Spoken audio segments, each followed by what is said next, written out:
An animated video about public transportation. At Guide Dogs for the Blind, we know that when everyone can move through the world safely and confidently and live the life they want to live, our communities are stronger. At a market, a person with a guide dog and one with a cane. And part of getting around safely and confidently means using public transportation.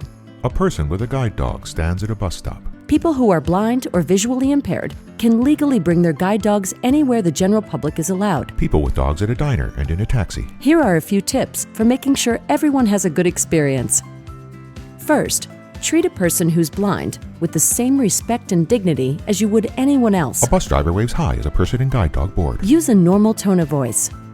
And we know their guide dog is cute, but please talk directly to the person, not their dog.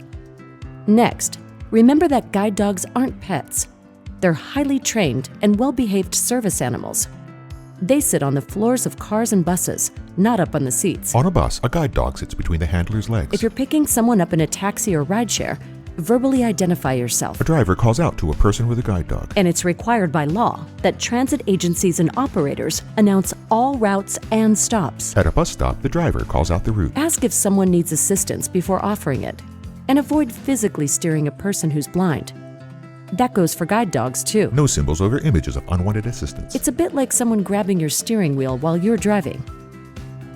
Clear verbal directions are helpful. 2 speech bubbles appear. Like, the seat to your right is open, or 3 steps up, straight ahead, rather than 2 more. There's a seat over there, or it's that way. The latter 2 with international no symbols. Guide dogs are hard at work when you see them out in public, so please don't pet them. For more information and helpful tips, visit guidedogs.com. A person scratches their head standing next to a guide dog. Above the dog, a thought bubble shows the GDB URL, guidedogs.com.